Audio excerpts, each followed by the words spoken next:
Bienvenue au Polysécure, épisode spécial. Nous allons parler de plan de continuité des affaires, connu sous l'acronyme PCA, ou ce qu'on peut entendre régulièrement au niveau de la relève informatique. Un peu la confusion et tout ce que ça entoure. Donc, je suis avec Vincent qui, dans le fond, va faire l'introduction sur le sujet. Oui, salut tout le monde, salut tout le monde, salut tout le monde. Bon, plan de continuité des affaires, un petit peu de... Écoute, on ne rentre pas dans le gros technique, là. On n'a pas la science infuse. On veut juste, par contre, dépoussiérer des grands principes, puis juste repartir sur des bonnes bases. Plan de continuité des affaires, comme on me l'a expliqué pendant ma formation il y a fort longtemps, il y a le mot affaire. Hein, le mot-clé, le mot affaire. Donc, c'est de s'assurer d'un maintien de prestations de services tout en ayant élaboré, sachant que peu importe la catastrophe, le cataclysme, l'erreur humaine ou peu importe ce qui se produit pour votre entité, c'est de vous assurer d'une prestation de service à votre clientèle, à votre clientèle, monsieur, madame, votre clientèle business, mais bien entendu, en ayant priorisé justement les prestations de service d'un degré du plus important au moins important, en ayant tenu compte également des contraintes technologiques qui s'assurent d'une saine prestation de service. Puis là, j'ai même pas parlé de PRI, là, de plan de relève informatique, j'ai parlé de contraintes technologiques. Puis de contraintes, je parle pas négativement d'un enjeu ici. Je parle ici, c'est quoi la portée de l'infrastructure qui s'assure, en plus de votre secteur affaires, de vos succursales le cas échéant, de votre personnel disponible, d'une saine prestation de service, selon ce que vous jugez prioritaire. Ça diffère d'une entité à l'autre au niveau des priorités. Compagnie d'assurance, institution financière. Je vais prendre un bête exemple. Souvenez-vous, là, le 12 mois, j'allais dire 21. Je parle pas du même scénario. Le 12 mois, Promutuelle victime d'un rançongiciel. Qu'est-ce qu'ils ont mis en place? Ils ont mis en place des lignes dures, numéro de téléphone par région, par secteur, pour assurer la gestion des sinistres de leurs clients. Pas la vente de produits, la gestion des sinistres. Autrement dit, accident de voiture, dommage à la maison, peu importe, tout ce qui est assurance de dommages, c'est d'assurer une prestation de service. C'est la première chose tangible qu'on est en mesure de voir avant même les conférences de presse. Tous les jours, la liste de numéros de téléphone par région s'allongeait. Ça veut dire quoi? Ça veut dire qu'eux autres, dans leur plan de continuité des affaires, je n'aime pas utiliser cet exemple-là, des PCA, parce que Nico et moi, on connaît des spécialistes qui travaillent là-bas, entre autres, mais qui est plus du côté TI. Mais par contre, ça a été très médiatisé au Québec à cause de la longévité, justement, du dommage. Mais appuyer la clientèle qui possède justement un produit d'assurance là-bas, sachant très bien que les dossiers d'assurés étaient inaccessibles, mais assurés au moins de couvrir les sinistres. Mais c'est ça, puis là, tu as amené des points intéressants. La première chose, un PRI et un PCA, c'est deux choses différentes. La continuité et la relève, c'est deux choses.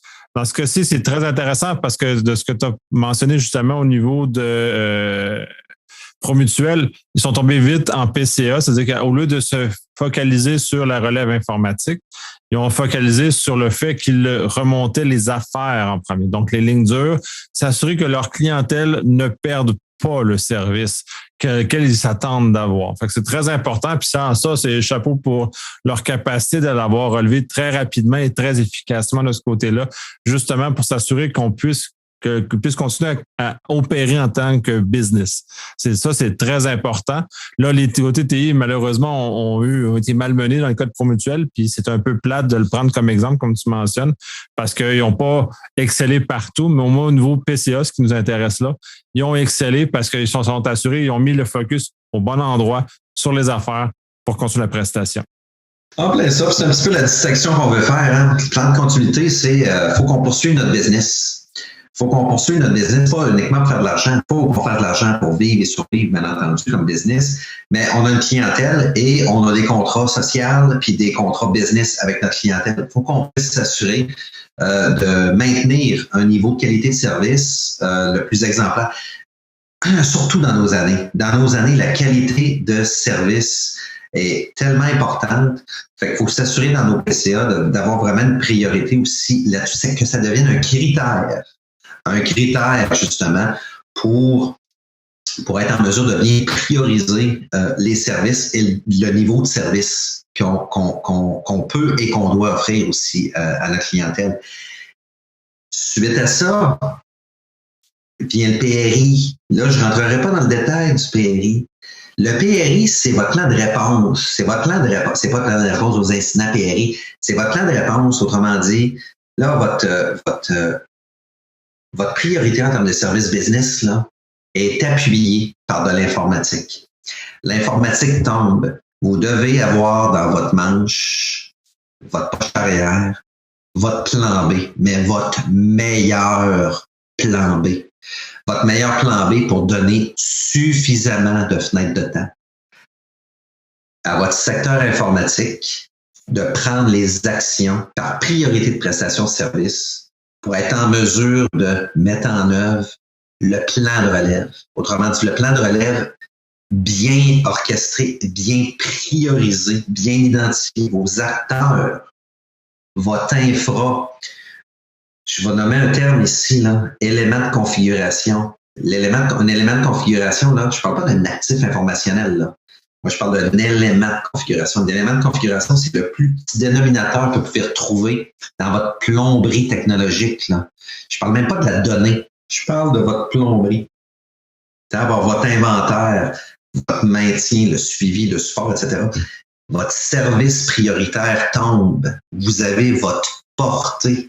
Vous connaissez vos joueurs, connaissez votre infra, vous connaissez vos méthodes puis vos mécaniques pour remettre ça up.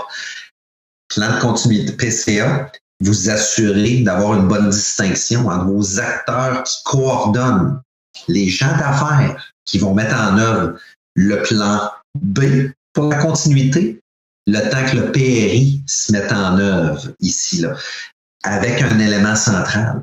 Un acteur qui va bien coordonner les choses, bien diffuser l'information. Parce qu'au final, il y a un VP. Hein, on se le cachera pas. Il y a un VP à quelque part qui veut pas le détail. Il veut savoir à quel moment prendre la décision. Puis, même à la limite, on lui a produit un cartable avec un arbre décisionnel, dépendant des réponses qu'on lui donne à ses questions pour prendre une décision opportune à un moment opportun pour justement le maintien de la prestation de service. En passant, le VP, là, il s'en fout de l'été, il s'en fout des TI, il s'en fout des enjeux que le PRI va occasionner, puis il s'en fout que ça marche ou que ça marche pas le PRI. Il veut le savoir. Lui, il veut s'assurer, hey, ça marche pas le PRI, on peut-tu maintenir le plan B plus longtemps?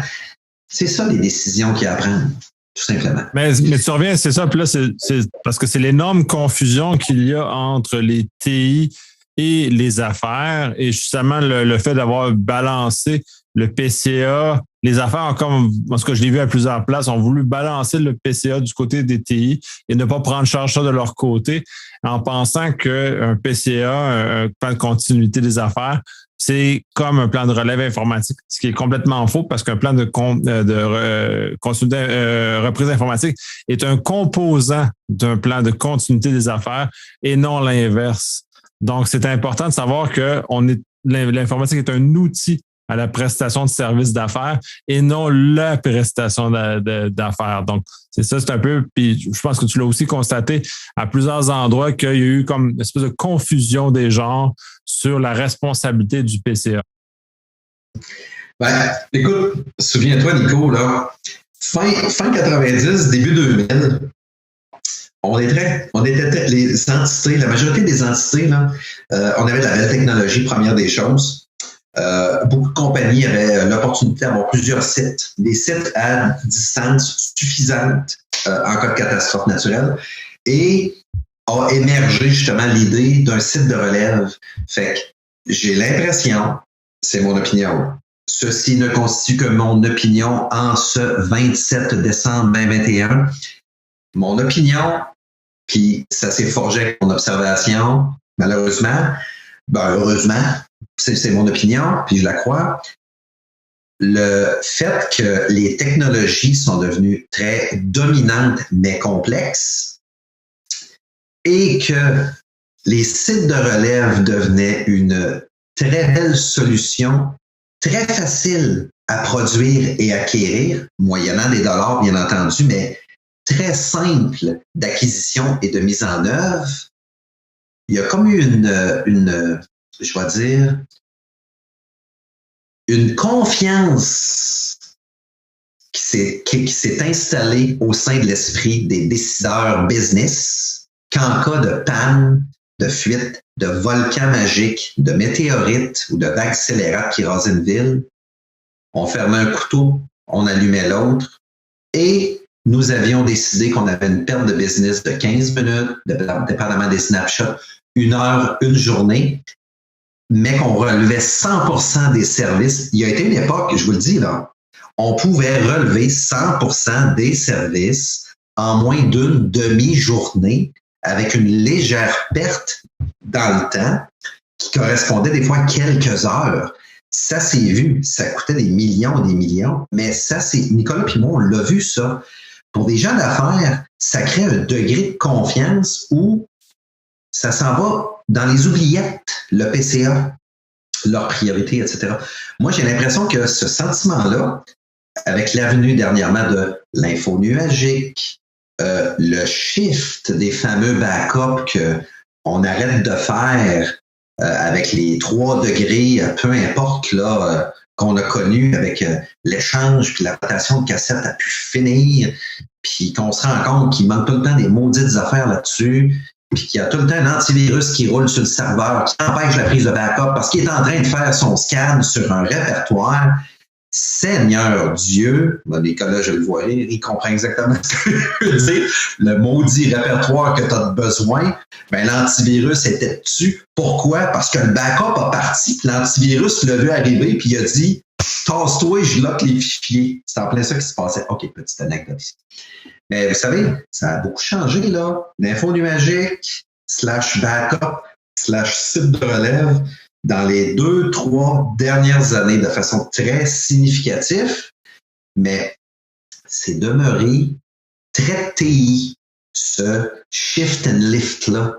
C'est très TI. Ça n'a pas été basculé, permuté, transcrit, translated, là, si vous préférez, mais d'un point de vue affaires en disant « Hey, peut-être que le modèle, faudrait qu'on en reparle entre VP affaires puis VPTI, juste pour se remettre au diapason.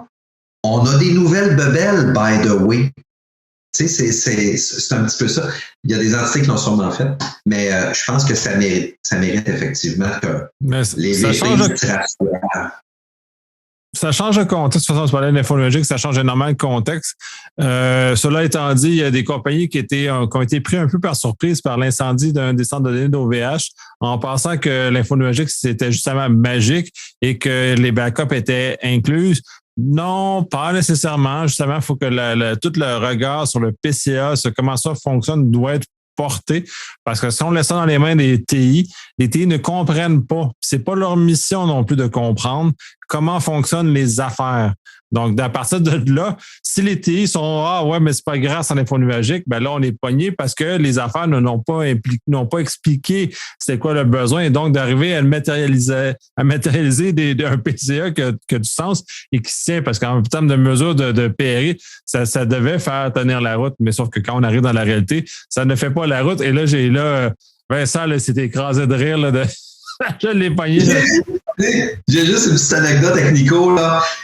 Je vous rassure, les gens d'affaires qui pourraient nous écouter, les TI vont avoir comme premier automatisme de backuper l'infonuagique. ce qui nous appartient et ce qui nous appartient pas, ils vont backuper l'info nuagique.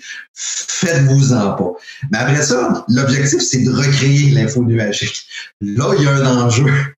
Il y a un enjeu. Ça, c'est la blague veut que j'avais entendu que les gens voulaient prendre des backups justement de l'info nuagique sans comprendre que ça n'avait aucun sens, la façon que ça avait été exprimé.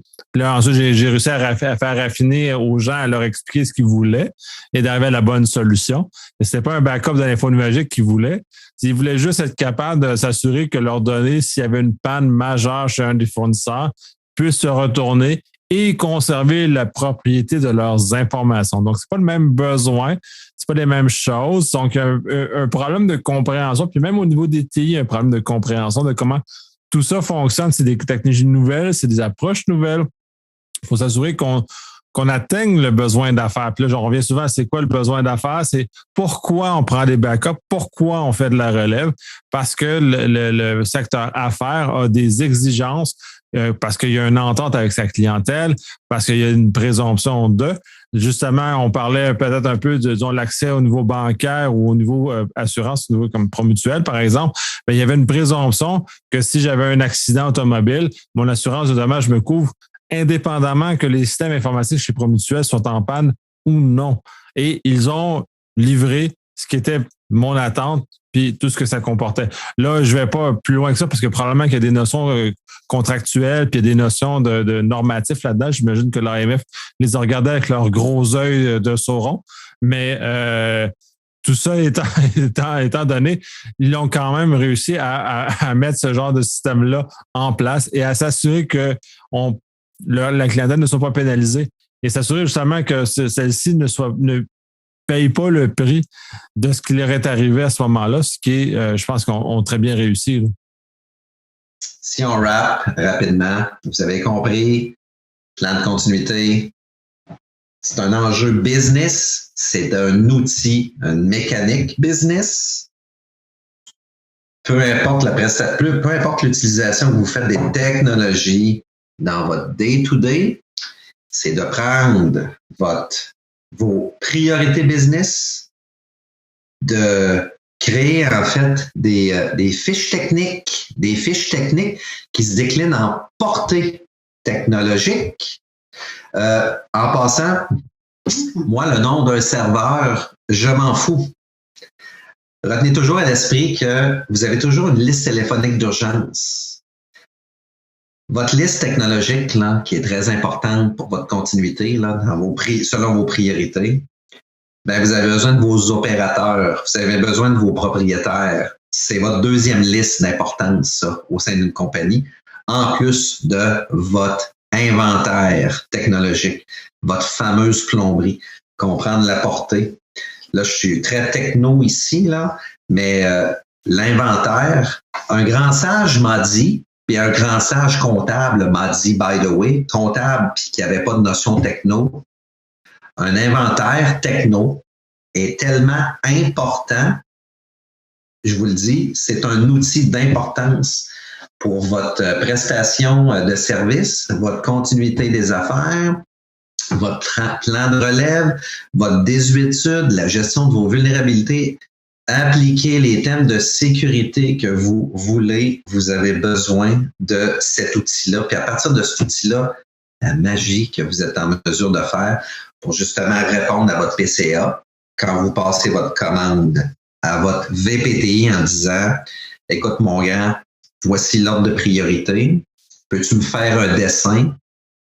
Peux-tu me dire qu'on a justement tous les éléments, etc. » Ben, à ce moment-là, vous avez deux éléments. Là. Vous avez vos décisions d'affaires, vous avez votre modèle, vos TI vont s'occuper justement de dire « Hey, là, on met en place les priorités. Voici les délais. Voici les tests qu'on va faire pour s'assurer de... » Effectivement.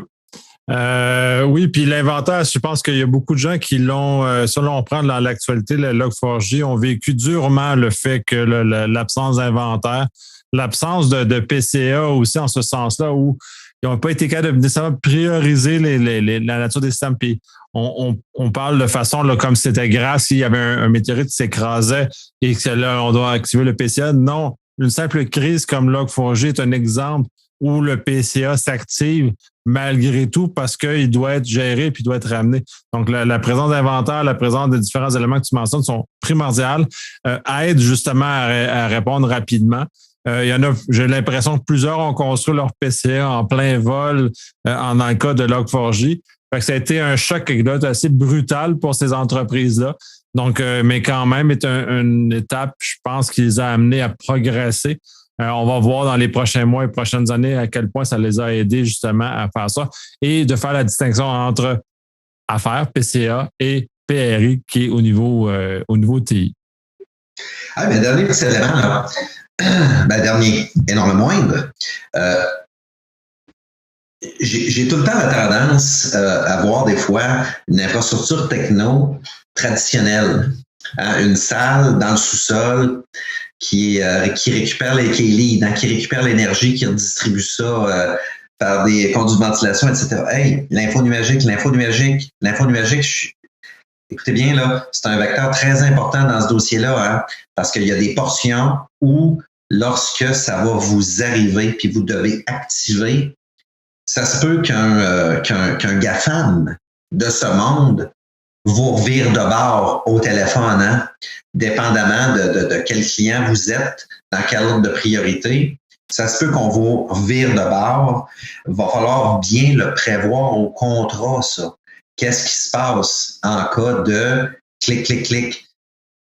Assurez-vous justement qu'il y ait une clause ou non, qu'il y ait une activité prévue justement chez un de vos fournisseurs infonuagiques pour vous assurer d'une pleine et totale coopération au moment où ça va arriver, parce que vous allez avoir quelqu'un au téléphone tant aussi longtemps que le service fourni par l'infonuagique ne sera pas up and running ou optimal ou redirigé ou peu importe, vous me suivez ici.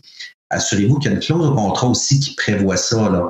Je ne parle pas de backup, là, mais je parle d'avoir un opérateur au bout du fil pour lequel vous passez des commandes puis qui vous amène à prendre des décisions, là. Si je fais ça, il arrive ça, on le fait-tu, on le fait-tu pas? Oui, je peux faire ça, etc. Prévoyez-le parce que au moment où vous allez en avoir de besoin, il ne faudrait pas se faire claquer la porte au nez en disant vous avez le service bronze. Désolé, mais on est vendredi, il est 8 heures, on recommence lundi à 7 heures. Excusez-moi, là, ça va vous arriver. Si vous ne le prévoyez pas au contrat, là, vous pouvez vous exposer justement à un délai supplémentaire, puis à des problèmes. Tu fais référence à l'infonuagique. Moi, je fais référence plus à tes fournisseurs de façon générale. Justement, ces clauses-là de PCA doivent être tenues en compte dans peu importe le contrat qu'on a avec un fournisseur. L'infonuagique, c'est facile parce que c'est l'éléphant dans la pièce, mais il demeure que tous nos fournisseurs aussi doivent pouvoir continuer à opérer avec nous en cas de mode dégradé et ainsi de suite. Donc, tous les volets affaires. Et encore là, on revient à volet affaires juridiques sont très importants dans ces processus-là de négociation.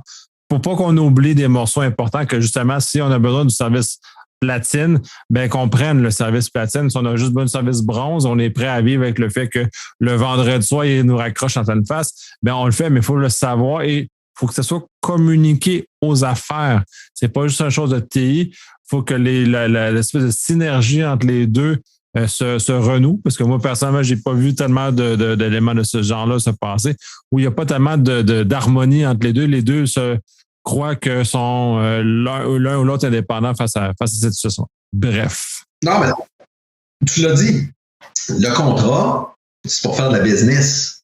C'est pas parce qu'il offre un service techno que c'est au VPTI à prendre des décisions. Non, le VPTI, lui, va prendre une décision, va signer un contrat, va être l'interlocuteur fine, mais le degré hors a fourni l'information totale, puis ils sont capables de prendre une décision libre et éclairée, comme tu l'as dit. Salut, s'il arrive une catastrophe entre vendredi et lundi, c'est plate, mais il n'y a personne au bout du fil. Il faut que les affaires mettent leur culotte, prennent leur décision. C'est à eux autres que revient la décision. Les TI vont appliquer le contrat, puis c'est fini là. C'est la différence entre prendre la décision et appliquer ce qui vient avec la décision choisie aussi. C'est vraiment là la distinction entre PCA, puis je parle même pas de PRI ici, je parle tout simplement de dire, hey, voici comment j'évalue mes risques, comment je veux que les priorités s'exécutent en cas de catastrophe, voici mes interlocuteurs, voici mes contrats, voici les décisions, la chaîne d'approvisionnement orchestrée. Pouf, faut que tout ça soit bien identifié. Puis, c'est pas parce qu'on le fait en 2020 qu'il faut pas le réviser en 2021. Faites très attention. Les contrats changent. Les termes des contrats changent. Les tarifications changent. La diminution de service ou le rehaussement de service, c'est plus rare, change. C'est important que vous ayez une équipe. C'est l'équivalent de faire des tests de relève annuels. Vous n'avez plus de tests de relève à faire parce que vous êtes éparpillé sa planète. Ben, votre test de relève, c'est vos avocats et vos spécialistes qui révisent les contrats, les nouveaux amendements, les nouvelles clauses, les nouveaux degrés de service sur la mise à jour de l'infrastructure, etc. Là, je parle d'avocats, il y a des technos là-dedans, bien entendu, mais c'est votre révision plomberie qui amène à une prestation de service que vous jugez prioritaire. C'est ça qu'il faut revoir. Puis, que vous ayez un plan de relève ou non, ça vous prend une équipe qui revoit le modèle, ça vous prend une équipe qui teste le modèle.